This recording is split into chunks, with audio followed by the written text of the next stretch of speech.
morning, everybody, and welcome to day 2. This morning we continue our examination of the state of U.S. intelligence with a perspective from those who provide its oversight from Congress. As you know, Congress plays a critical role in ensuring the health and proper operation of U.S. intelligence, primarily through its 2 oversight committees, the House Permanent Select Committee on Intelligence and the Senate Select Committee on Intelligence. We are pleased to have both Chairman of the HPSC, Congressman Devin Nunes, and the HPSC Ranking Minority Member, Congressman Adam Schiff, with us this morning. They all represent the great state of California. They both represent the great state of California and have long and distinguished records of performing rigorous oversight of intelligence in the interest of its effectiveness, accountability, and transparency. Our distinguished panelists are joined by panel moderator David Sanger, Chief Washington Correspondent for the New York Times. David, we're thrilled to have you with us today also. And over to you. Thanks.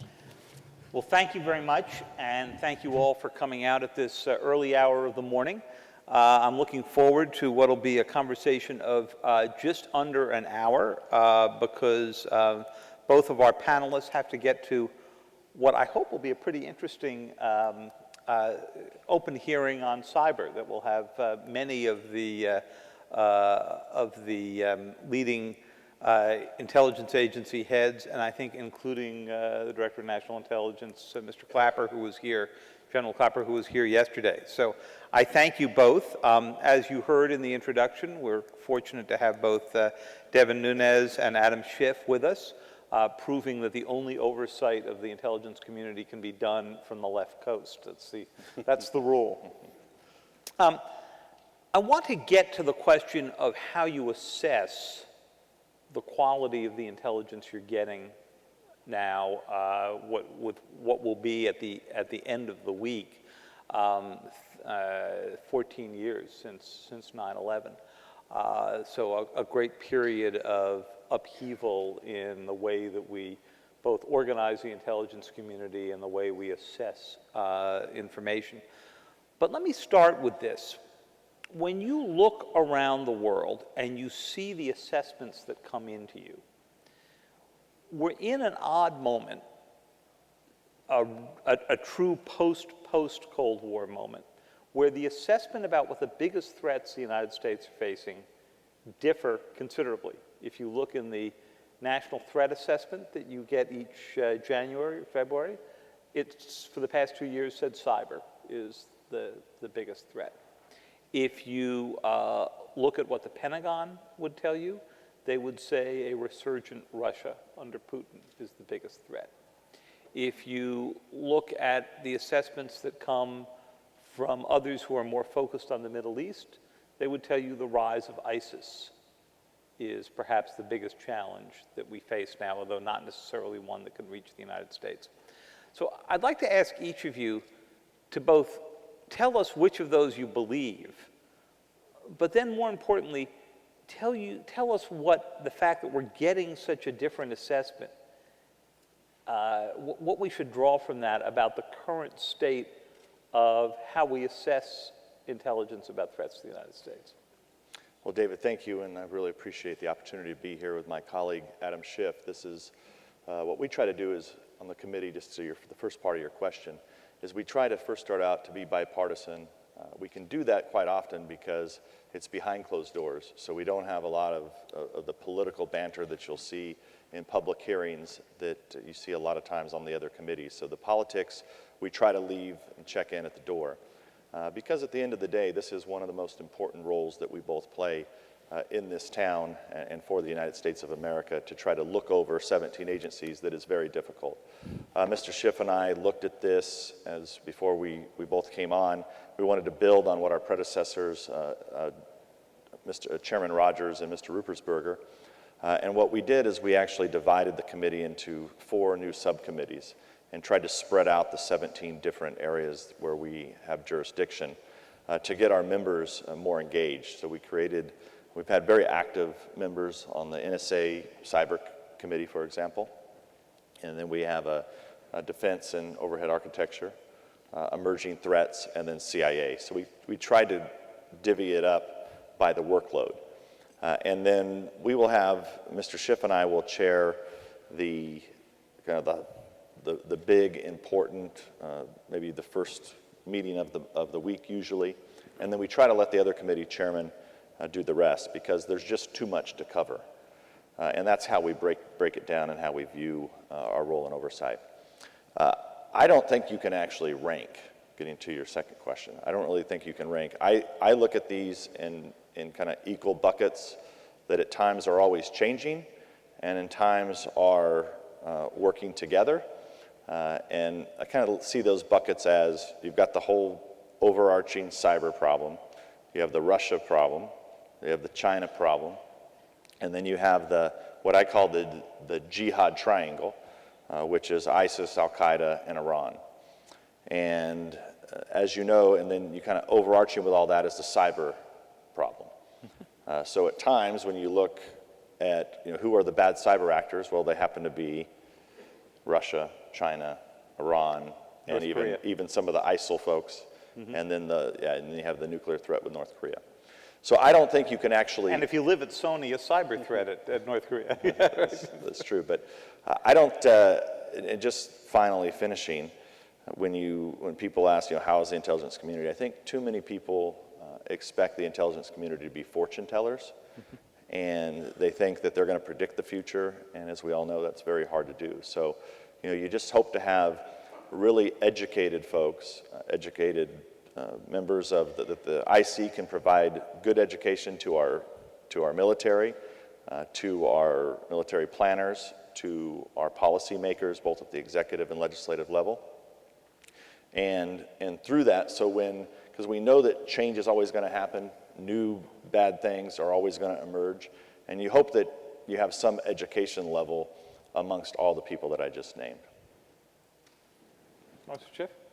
David, thank you. It's great to join you, and it's very true. We have a strongly left coast domination of intelligence oversight with Chairman Nunes, myself, Senator Feinstein. The only question is we don't know how Richard Burr got the job. But as the chairman was mentioning, our committee tends to be very nonpartisan. That doesn't mean we don't have our differences. We do. But it's a very collegial environment. We work together extremely well. We try to basically cordon off those areas where we know we're going to be in disagreement, and we agree to disagree without it becoming personal. And then we focus on the bread and butter of our job, in which there are really no party line differences. So it's frankly a wonderful retreat from the rest of the congressional committees. I would say, I guess, a couple things about the state of the IC, and part of it is a reflection of the fact that our job is overseeing the IC. We've gone through a period of tremendous growth and capabilities, where technological advances made it possible to gather mountains of information. And I think as a result, we've seen a couple phenomena. One is that our public policy didn't always keep pace with the changes in technology and the changes in capability. Perhaps we didn't stop and ask ourselves as much about things we could do, whether we should do, what the implications of disclosure might mean. That environment has very much changed. There are really new analyses in the post-Snowden world where almost the expectation is turned on its head. The expectation now is this will be disclosed. At some point this will be leaked, disclosed, whatever. And that requires a whole new analysis of what will the implications of that be, what are the cost benefits of any kind of intelligence gathering. So the public policy debate has been struggling to keep up with the technological advances. We've also, I think, been trying to deal with the challenge of the assimilation of great amounts of data, which is a different kind of challenge than perhaps in the days gone by, when the challenge was getting the information, not so much the assimilation of the information. But I think our oversight is very functional in contrast to much of the Congress. And nonetheless, we are at a tremendous mismatch vis-a-vis the intelligence agencies. We're a small committee. We can't take our work home. We're still reliant to a large degree on the agencies telling us if there are problems. But within those constraints, I think that the oversight mechanism is working and working reasonably well.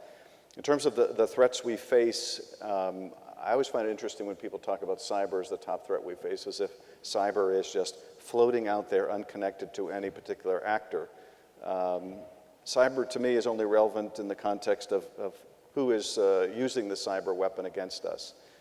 And there, as the chairman said, Russia's, I think, the most sophisticated actor. China may be the most prolific actor. And of course, we have concerns about Iran, North Korea, and the increasing democratization of the cyber threat as other countries make use of it. It's a very asymmetric battlefield where a lot of the advantages are to those on offense, and that provides, a great challenge for the intelligence community and for all of our agencies. As far as, nation-state actors and the threat, or non-nation-state actors and what poses the greatest threat, I view that, I guess, through the prism of what poses the threat of really changing the way we live.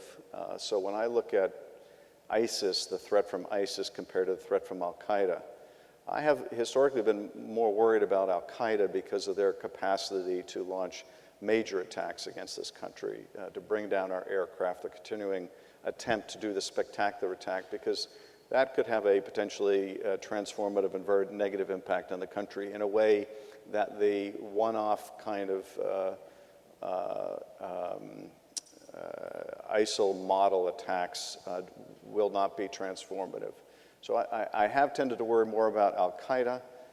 That is changing, though, as Al-Qaeda, its core leadership becomes increasingly decimated, and ISIL is increasingly on the rise. So that, for me, is changing. We may be getting to the point where ISIL has eclipsed Al-Qaeda, in my perspective, as the predominant terrorist threat. Russia presents a very real threat, also a threat of potentially transformative impact on our country.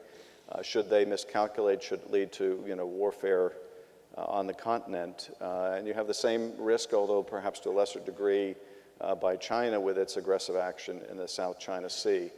Those are, I think, two of the main nation-state actors we worry about. And then finally, Iran. Obviously, we're going to be training a lot of our resources in the future on Iran's compliance or non-compliance with the nuclear agreement, and that will be an enormously high priority. Well, thank you. I want to leap on two things that you raised and get your views on both. One's a little bit procedural, and then we'll move on to Iran and some of the cyber issues. You mentioned at the outset of that interesting setup that we worked from an old assumption in the intelligence community that most of what you dealt with would remain secret, if not for the entire 25 or 30-year period that you would see at the bottom of a classification stamp, but at least for most of that. The DNI just got around last night to declassifying presidential daily briefs that Lyndon Johnson received early in the Vietnam War. That's the old model, okay?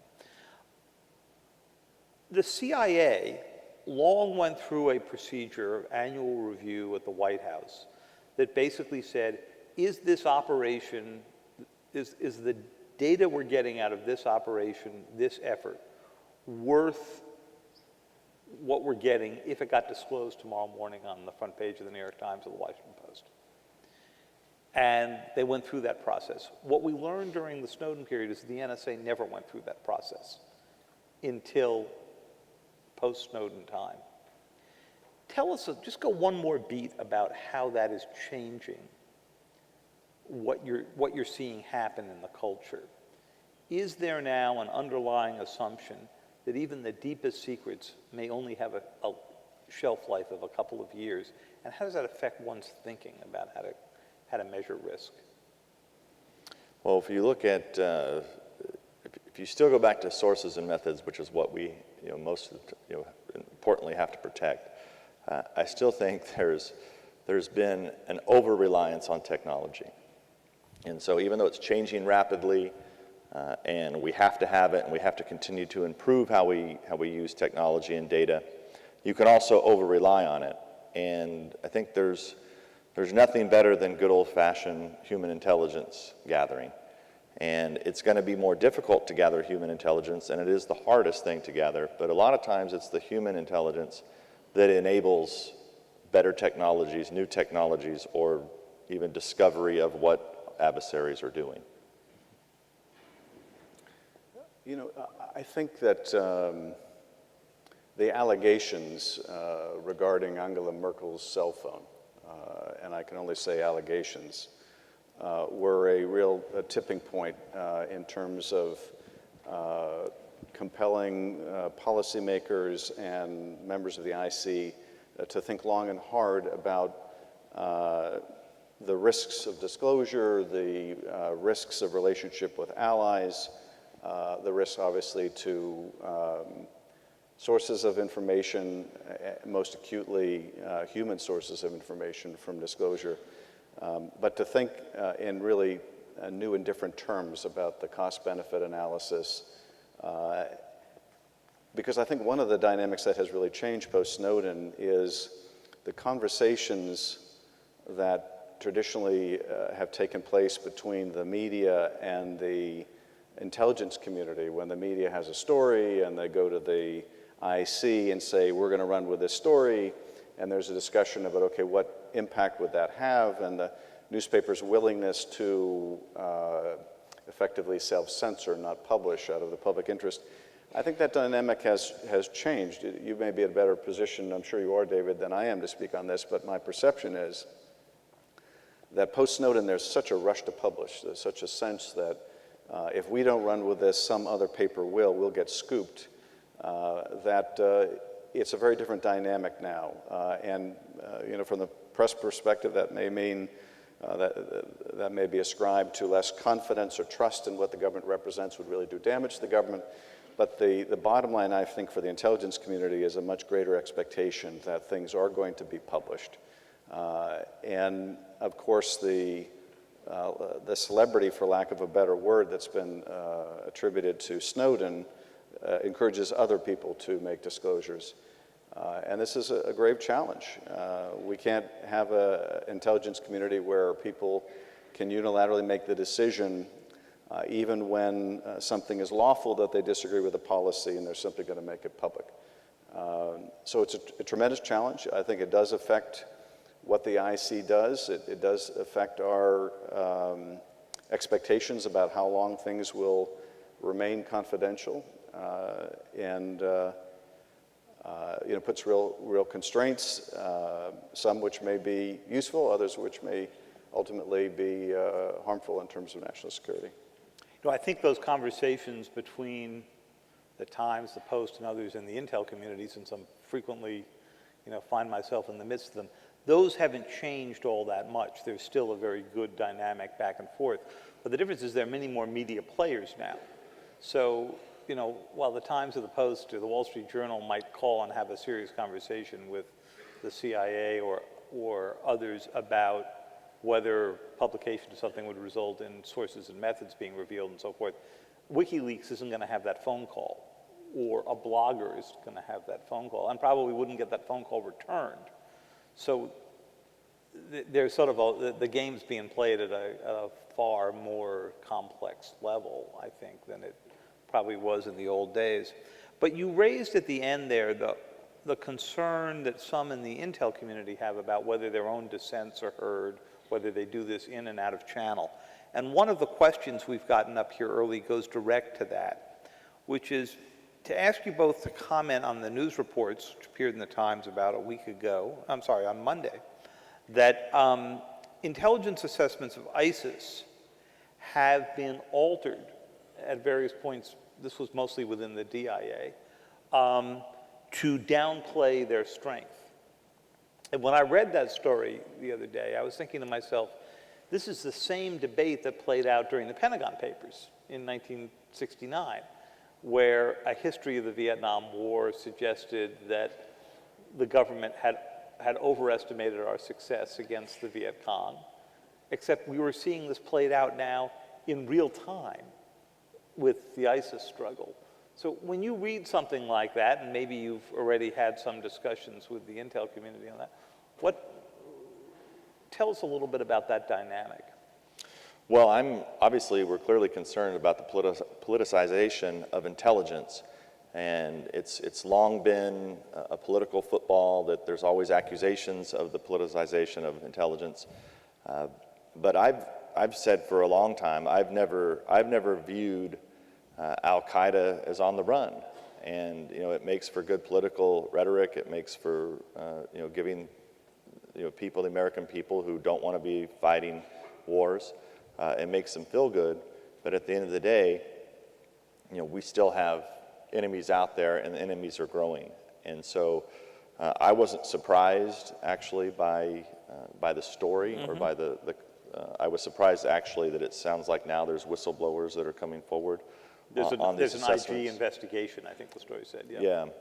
So that's going to be of interest to both of us to try to figure out what that's all about, because what Adam and I have tried to do is, we want to have an open avenue for whistleblowers to come forward.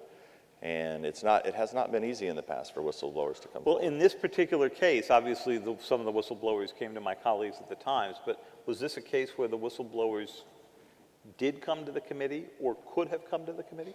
Yeah, absolutely. I mean, we have a process in place for whistleblowers to come forward. Anyone in the intelligence community has the right to come to us, and we actively.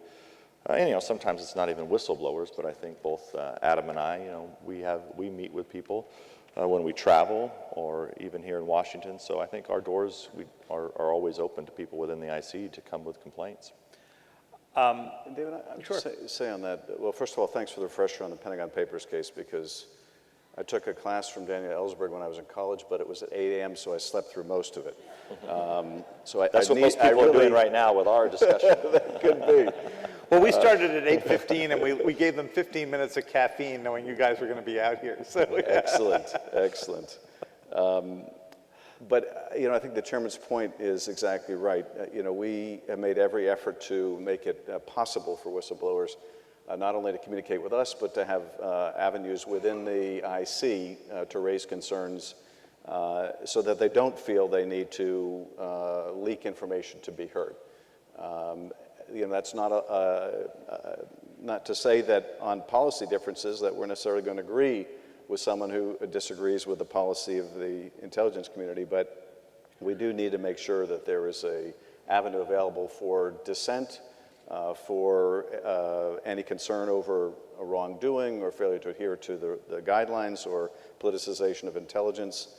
Obviously, all of us have very much in mind the concerns expressed over the intelligence on Iraq, and none of us want to see anything like that happen with respect to ISIL or any other challenge that we face. And I think there have been cultural changes within the IC that have encouraged dissenting opinions, that develop alternative analysis, that really question assumptions, that really seems to be part of the ethic of the intelligence community in a way perhaps more than the past. But I will say this is obviously not a perfect science, and the analysts obviously can reach very different conclusions, and we want that to be reflected in the work product we get. But the members' impressions of the intelligence can also be very different, and I mention this just to highlight within the last 24, 48 hours, something that I think is telling in terms of the perspective we all bring reading the same intelligence. Just this week, all of the Republican members on our committee have come out against the Iran agreement, and in part on the basis of their reading of the intelligence. All the Democratic members of the Intelligence Committee have come out in support of the Iran agreement, similarly on the basis of our reading of the intelligence. And obviously, we're reaching contrary conclusions reading the same intelligence. I know the director spoke yesterday, and it was interesting, John Negroponte speaking a little bit earlier before the panel today about the impressions of what he had to say. I read them in the paper today because I wasn't present yesterday, and I had one interpretation of what he said in terms of our capability of catching Iran if they were to cheat.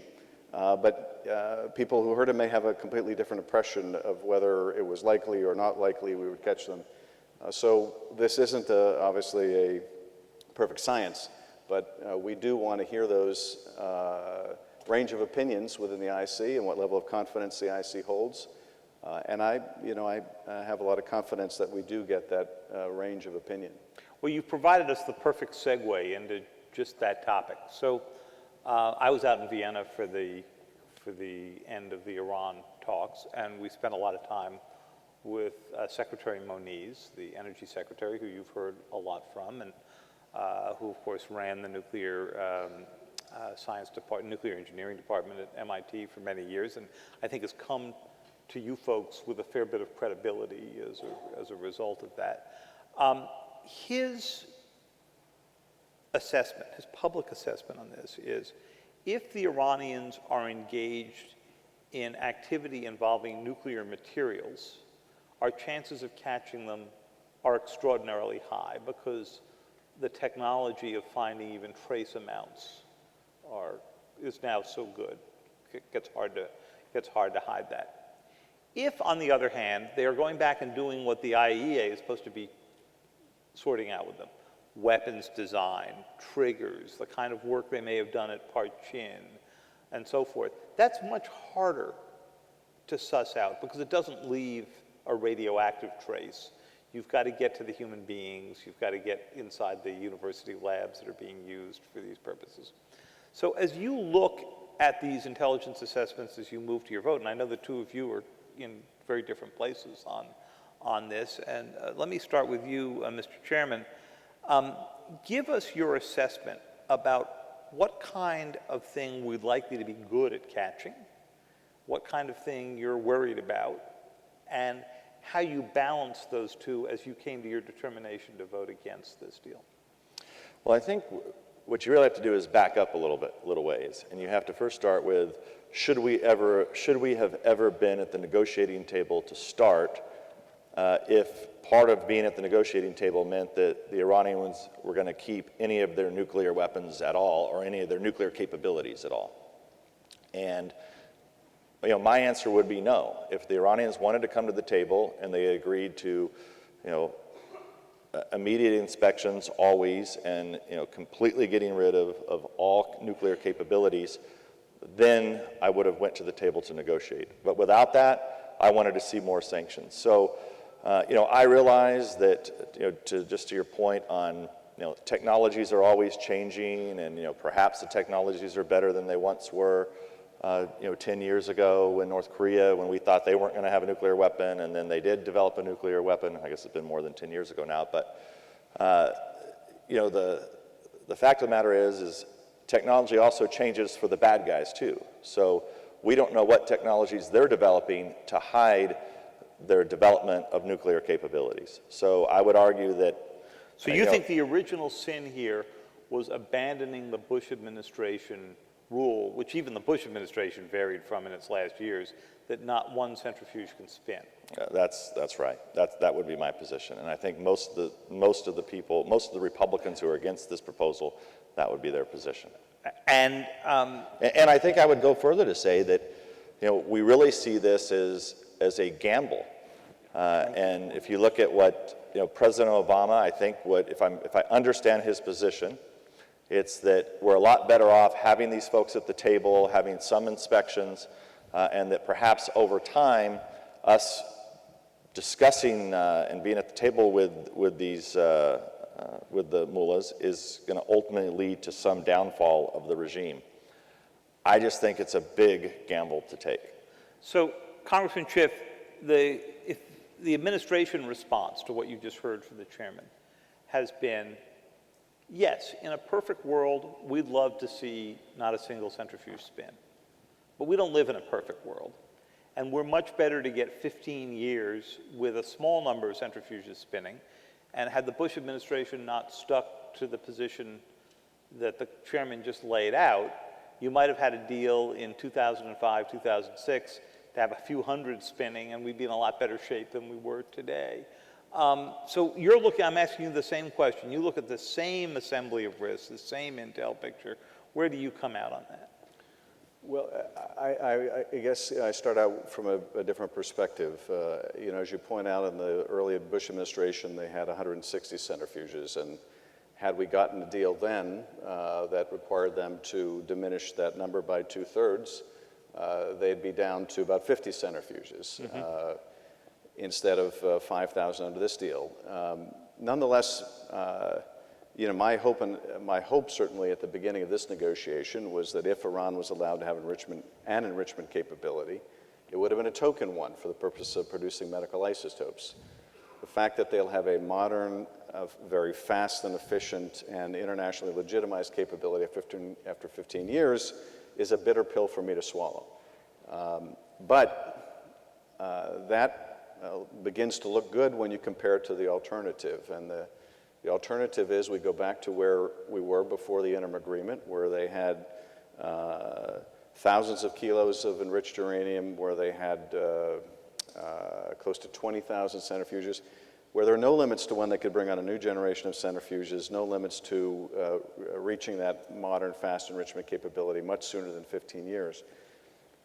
I do think, with respect to Secretary Moniz' comments, that analysis is exactly right, that if you're Iran, it's going to be very tough for you to create a covert path to enrichment, all the way from new uranium mines through centrifuge development and spinning.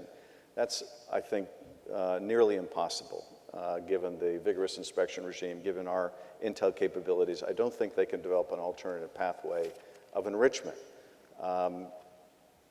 So I think we have to be on guard for a couple of things. One, that they seek to get the material from outside the country. I think that Meaning mostly North Korea, Russia, or elsewhere.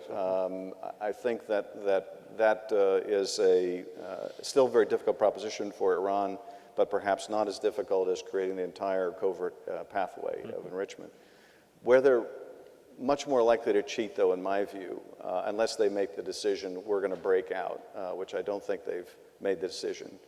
Where they're likely to test us, where they're likely to cheat, is in the non-radioactive weapons development. So the computer modeling of what a nuclear explosion would look like and the development of the warhead itself. And they may do this in ways that they believe they can argue is not prohibited by the agreement to try to take advantage of ambiguity in the agreement. They may do this in sites we would be less likely to be watching, whether it's at universities rather than military sites. So I think they will test and push. There are two timelines we're dealing with. There's the enrichment timeline, and then there's the timeline to develop the mechanism of the bomb. After 15 years, the enrichment timeline will go down to a matter of weeks, so they really don't need to cheat in terms of the enrichment to reduce that timeline. Where they may try to cheat, and we will have to train all our resources in detection, is in that weaponization work that may be hidden within that 24-day period where they can play rope-a-dope. But frankly, even if they'd given up their entire enrichment capability, we would have that challenge. And so even under a perfect agreement, we'd have the challenge of making sure they didn't get material from elsewhere and that they weren't doing militarization work.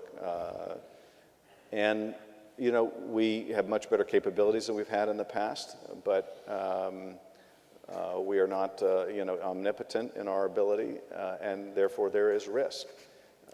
And, you know, like many things, these agreements are a balancing of risk, and it's a risk we can mitigate, but not a risk that we can make go away completely.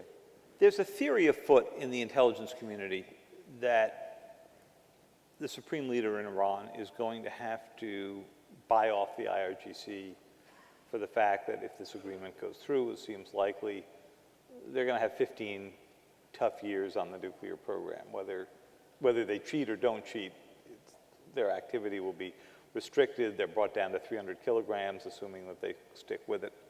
And that they will take some of that money and effort and put it into support of terrorism, but that they may also take a chunk of it and put it into their cyber core, but on the theory that the supreme leader can say, you can use a cyber weapon, you couldn't use a nuclear weapon in the end. Your chance of hiding a cyber weapon. We've already seen some skill. Saudi Aramco, Sheldon Adelson's casino in Las Vegas, the attacks on the banks, even though they were somewhat crude denial of service attacks. How do you assess this risk? What do you think the chances are that we are going to now see Iran move from an incipient nuclear power to an incipient cyber power as a result, in part, of the agreement? Well, when you look at Iran, I'm not too worried about them having to buy off the mullahs having to buy off the IRGC, because essentially they are the same people. I mean, this is a ruthless dictatorship, one of the most ruthless in history, and they fully control. There's very few people making the decisions within that regime. And so I think you bring up a good point, though, about where are they going to spend this money? They are the largest funder of terrorism globally.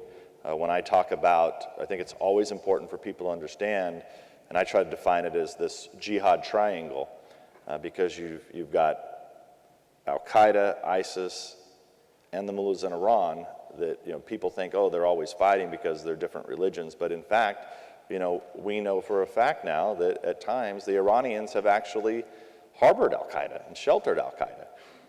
And there's even talks now, I mean, even in just in the last few days in some of the press reports, you see that Al-Qaeda is talking about a need to work with ISIS. So I just don't believe long term. I think at the end of the day, when the jihadists, no matter what sect they are of the Muslim religion, when they say that they're going to kill the West, I think we should believe them. Well, I guess, first of all, I probably wouldn't use the word incipient to describe Iran's cyber capability. I think they're already there. They're already a danger and a menace and increasingly sophisticated. I do think that you have this tension within Iran between the Ayatollah and the mullahs, who as recently as yesterday were already talking about how there isn't going to be any accommodation with the great Satan. We're not going to work with the great Satan on other issues. At the same time, you hear Rouhani saying, we're open to working with the rest of the world on Syria, we're open to working with the rest of the world on combating ISIL. So there's a tension within Iranian society, and I think the Ayatollah will try to mediate that tension, because at the end of the day, there's only one real prime directive of the Ayatollah and the mullahs, and that is the perpetuation of the rule by the Ayatollah and the mullahs. They must view this as an agreement as a way to let off some of the steam of that younger demographic in Iran that is plugged into the rest of the world and knows what's out there and wants it and doesn't like what they have. So I guess I wouldn't be surprised to see initially after the agreement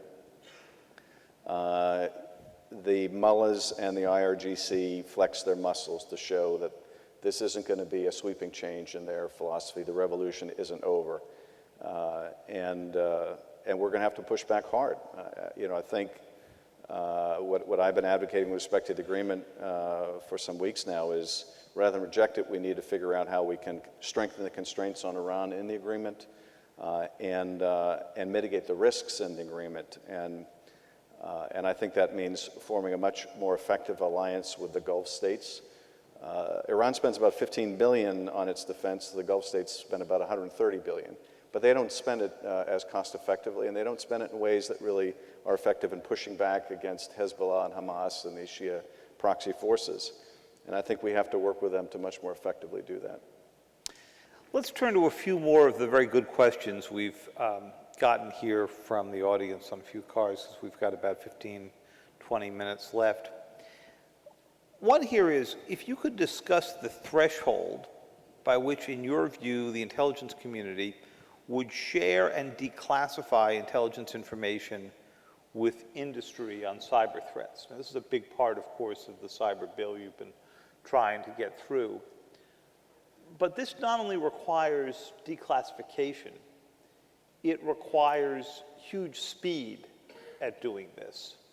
You've got to do this at network speed, not at declassification speeds, which is causing a lot of heartache in the intelligence community, as you can imagine. And you have to assume that as soon as you spread this information out to the industry, a lot of it's going to appear in public, maybe in industry publications, but it's going to make its way out faster than Stuxnet, as it began to spread in 2010, got out and led us to understand that American and Israeli operation. So tell us what that threshold should be. Well, when we looked at how do you develop cyber legislation, and this has been ongoing now for the 5th year, the first thing that the committee started with, let's not make it worse. Let's not get the government involved and make it more complicated and more complex. And you have seen how hard it is just to get, even with all the cyber attacks, daily growing cyber threats. You mentioned Sony Pictures earlier. We've had 2 major healthcare companies just in the last 6 months get compromised. You had OPM get compromised. You would think that there would be the political will to get something done, but even in the House we've actually worked pretty well, and we've moved this legislation quickly. But in the Senate, it's still hung up, and it's largely over privacy concerns. I guess are the reasons. But at some point there's going to be a tipping point when I think that we've already reached that point. I just don't think people understand how bad it really is. Why wasn't OPM that tipping point? I mean, here you had a state-sponsored attack, Chinese attack, if you believe what you read in the New York Times, and I think you should both believe everything you read in the New York Times. And it affected, while it was an act of espionage, it affected 22 million Americans, including everybody with a security clearance, which probably means most of the people in your audience here today. Why wasn't OPM that tipping point? Maybe because it was only the government employees or people that had worked in government. I don't know. But when we look to finish this up, if you just look at what we're trying to do, we're only trying to get to that first step, of just allowing company to talk, company to government to talk, just to talk about the threats. And Congressman Schiff, let me take the very good question we got and turn it the other way. Frequently, when I see intelligence community warnings on an intel threat, and I go out and I talk to the people in industry who look at this, say, oh, David, you're calling me now on this? It's September. We were dealing with this in May. Where have you been? Where's the intelligence community been? Well, I think often that's exactly right, that by the time there's a public dissemination of information, it was on CNN 4 weeks ago, or J.P. Morgan Chase was dealing with it months before. And in the New York Times 5 weeks ago. Oh. Yeah, we're very slow to move. But, in terms of, sharing information on cyber threats and malicious code, that can often happen in classified channels. It can happen in unclassified channels. It can happen very quickly if we have the mechanism established, which we're trying to do through this legislation. There are going to be times, though, where we learn about the source of an attack in such a sensitive way where we're not going to want to share the information. Or we're going to want to share it in ways that don't tip off the generator of the attack, that we're aware of where it came from or the nature of the code. And this, just to merge 2 topics here, is going to be, I think, an issue very much with respect to our Iran work as well, because the IAEA will discover what it discovers. We may very well discover a lot more through our intelligence capabilities than they do with their eyes on the ground. But we will have a dilemma, which we can all easily anticipate, where we will catch Iran cheating, but we will have caught them cheating using a very sensitive capability, or human or SIGINT or whatever. And we will have to decide, are we really willing to burn this source to make the public case that Iran is cheating? And this will be, a difficult constraint and a difficult debate. But we've had it before. The laptop that contained many of the data that led to the IAEA's 12 questions to Iran came out in 2005. It was a year or 2 before it was shared with the IAEA. Now, as soon as it was, we were able to track back where it came from, but that was a year or so's delay. Well, and this is, one of the challenges that we're going to face, because particularly if it's not, really graphic, overt cheating, the Iranians will take advantage of any ambiguity in the case, and when you see how Russia has, dissembled is the polite word for it, but about what's going on in Ukraine or its activity in Syria, or the whole Russian position on who was using chemical weapons. Obviously, some of the P5+1 are going to be strongly predisposed to adopting and accepting whatever the Iranian position may be. So that's going to be a considerable challenge. Take you to another question here, another very interesting question we got from the audience. Does the committee have concerns with the proliferation of drones as both tools and threats to the IC? So you spent a lot of time on the question of, do you want to use this as a tool? Does it create more terrorists than it eliminates, and so forth? But this question is asking you to go beyond that and to think about the threats that drones may pose to the intelligence community and, I guess, to the country as a whole. Yeah, well, it's an issue that's actually being looked at by the entire Congress and even states and local governments now, with drones flying around everywhere. I mean, even in my hometown, every once in a while you see a drone, one of these little 3x3 drones flying around. So this is an ongoing problem. Somehow there's going to have to be regulation brought into how you deal with drones. As it relates to the intelligence community and the use of drones, I've always cautioned people that using drones for counterintelligence or counterterrorism, I should say counterterrorism measures, I think it's just a tactic, but it's not a strategy that ultimately leads to success. There has to be many more tactics with a good strategy in order to ultimately, defeat this kind of jihad problem that we're facing. Well, I would just echo what the chairman said. In California, we see quite vividly the pros and cons of expanding drone use. With all of our wildfires, we're having emergency responder aircraft have to be grounded because there are drones flying over taking pictures, and the aircraft can't operate in the same airspace because if one of those drones got sucked into an engine, it could literally bring the aircraft down. So we've had numerous occasions now, not only with problems with drones at airports, but problems with drones interfering with firefighting efforts.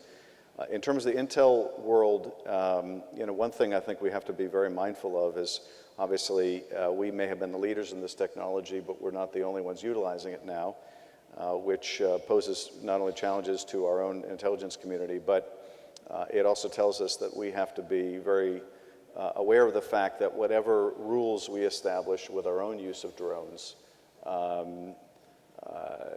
we have to be able to hold up to the rest of the world in terms of their use of drones.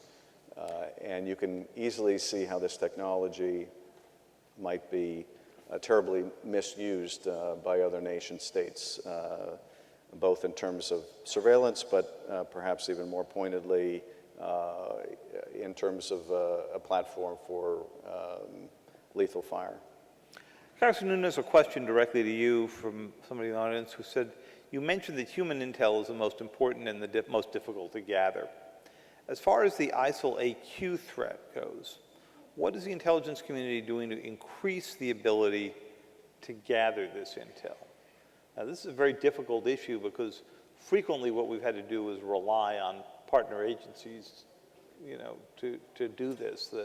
And so you always run into the potential curveball problem. But yeah, I think the bigger challenge, though, is digital dust, right? So now it's hard to actually, it's hard for, back in the old days, you kind of just from the movies, somebody can throw on a mask and, sneak into a country, maybe they speak a foreign language, but nowadays, between your cell phone device that pretty much anybody can track with enough money, enough technology, with your, whether you're on Facebook or Twitter or what have you, everybody now has digital dust. So just the whole kind of big picture problem of how do you even, identify and meet and develop new human intelligence sources, it's becoming more and more difficult. And I think you actually hit it, David, where we are going to have to build these relationships with allies and partners to try to leverage contacts within countries and people who have access into very difficult places like in the Middle East. we have a number of questions about the organization of the intel community. and in some cases we have a number of questions about the disorganization of the intel community. But one of the more interesting ones here makes the point, a number of agencies do intelligence domestically, TSA, Customs and Border Patrol, and so forth, but they're not included in the formal IC. Now, of course, they are part of Homeland Security, right? This enhances fragmented oversight, and it enhances budgeting fragmentation and makes more difficult executive branch management. So the question is, could you support moving those entities into the IC, giving jurisdiction to your own committee and developing a unified congressional panel to authorize oversight on all intel budgeting? And of course, this would require, Mr. Chairman, for you to get out into an arm wrestling match with fellow chairmen who are overseeing other parts of the intelligence community and probably don't want to give up that privilege. You know, it's actually one that we've actually taken head on and have come up with some solutions. So, to the question of most agencies mentioned are under Homeland Security, and we are actively involved, especially as it relates to what the intelligence community or the intelligence committee. What we focus on is anything that's outside of the United States. And now sometimes, it becomes gray areas because you have terrorists that come in, or you have attacks, things of that nature, cyber attacks. But what we've done on our committee now to deal with these jurisdictional fights, we've essentially eliminated them, at least on the House side, because we read in most of if you look at the areas that we cover, it's the Intelligence Committee, the Defense Appropriations Committee, and the Armed Services Committee. So for the first time now, we've actually had the chairman of the Armed Services Committee and the ranking member read into our committee. So they are active participants. They're non-voting members, but they're active participants in our committee. The same with the Defense Appropriations Chairman and the Defense Appropriations Ranking Member. So that's how we're dealing with getting past these jurisdictional fights that are very unhealthy, don't lead to good oversight of what's going on out in the IC, and surely don't allow us to get anything done if we're fighting amongst ourselves in Congress. Congressman Schiff, since our time is short, we're down to another 5 minutes. Let me throw to you the next one and give it an additional twist. The question is, U.S. industry is a precious U.S. equity that needs to be protected. Wouldn't it be wise to establish an industry defense mechanism comprised of cleared industry partners and IC members that would effectively create a fusion of effort that would eliminate this information sharing problem? Let me add to that question, or add to the complication of it.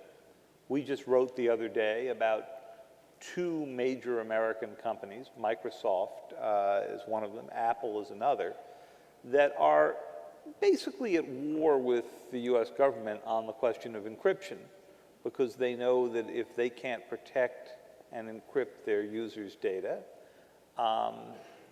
they're not going to be able to sell abroad. And this has caused great angst at the Justice Department publicly, and great angst less publicly among the intel chiefs. So if I could you ask you to address both sides of the question? Is there a way to do a fusion of the IC and the intel and industry? And for some of our most entrepreneurial companies, the Intels, the Microsofts, Google, Apple, wouldn't it be in their interest to stay as far away from that fusion with the IC community as they possibly could, most of which are in your state? Yeah. Well, it's a great combined question. I guess I would probably want to talk with the author of the question more about what they have in mind in terms of a fusion between industry and government. There's certainly areas where we need to work much more closely hand in hand, and I think it's very shrewd of our Defense Secretary to establish a presence out in the Silicon Valley and really try to combine forces and bring our heads together to solve some of these challenges. I was just in the Silicon Valley last week meeting with IT people from Facebook and Google and Twitter to deal with a couple twin challenges. The one that you mentioned, which is both the end-to-end encryption of communications as well as the encryption of devices, which form two parallel problems, but as well the extensive use that ISIL has now made of social media for the purposes of recruiting and disseminating information and helping generate attacks within the United States. To talk about, how are we going to deal with these encryption issues? What's the answer? Is there an answer? At this point, I think there is really no consensus at all, not even the beginning of a consensus, about how to resolve that, the so-called going dark problem. I do think that, certainly on the one hand, there is a need for us when we can obtain legal process and make the requisite showing to get access devices to the content of communications on the one hand. And on the other hand, it seems to me very compelling that even if we succeeded in encouraging American companies to build in a decryption capability and it was done in a very secure fashion with multiple keys, et cetera, it still doesn't answer the question of the fact that there are going to be other providers providing the encrypted applications. Non-American providers. Non-American providers. And so you could have users migrate to that to do the nefarious work, but also you have the competitive challenge to American companies if they're viewed as a facilitator or arm of the NSA. And that argument seems equally unassailable to me. So I have two equally unassailable arguments. I'm not really sure where this leads, but it's going to be a tremendous challenge for us going forward. We don't want to chase this business out of the United States. We need it economically, but also there are national security advantages to having these companies in the United States. I think, frankly, we're at the really nascent stage of looking at this broad issue. And I can't begin to tell you how it's going to be resolved, except to say I think it extraordinarily unlikely that the Congress will try to provide some kind of a legislative mandate. It just doesn't seem politically feasible, even if it were desirable. And so one of the things I found fascinating, just to conclude on this, is in discussions I had at Silicon Valley, they framed it and with some discomfort as the IC is coming to us and saying, you're brilliant, you figure it out. Why don't they give us a proposal and let us weigh in on it? That's an unusual argument for me to hear as a legislator. Government, you come up with a solution and then we can weigh in on it. We often hear the opposite, let us come up with the answer. Sure. But here the attitude is quite a bit different. Because they don't want to hear the answer in this. Well, I think that, look, there's an economic alignment of their philosophy and their business here. And so I don't think they want to be in the position of trying to have to come up with a solution because in many respects it's not in their economic interest to do so. But this is a phenomenal challenge, and it makes the metadata debate that we just had look trivial by comparison. Chairman Nunes, I want to give you the last word on this, and I know you both have to make it up to the hearing. When the NSA Oversight Committee reported to the President 18 months ago, its answer to the issue that the ranking member Schiff just described was the U.S. intelligence community should support industry in strengthening encryption. It shouldn't be building backdoors. It shouldn't have any, and there were people on this committee who came out of the intel community at very senior levels. Do you agree with that? Well, I haven't read the report, or at least I don't remember reading the report. When you said it was many reports ago to you. Yeah. But it was. But I will just say, dealing with this issue on encryption, I mean, it really is the holy grail for the IC, especially when you look at the FBI trying to track, criminals all over, not just terrorists, but other criminals. It is really a challenge, and it's very complicated on how do you come up with a solution. And that's fascinating that they actually were asking us for the government to provide them a solution, because that's the first I've heard that. So it's going to be something that we're going to have to grapple with, and I think it will be very complex for the Congress to actually come up with any solutions. Well, I thank you both. I thank all of you for your excellent questions. I appreciate your taking the time. Look forward to your hearing on cyber issues in just a little bit later on this morning, and appreciate your views. And Chairman Nunes and Ranking Member Schiff, thanks for participating, and thanks for postponing your hearing so you could participate. And David, thanks for leading a great discussion.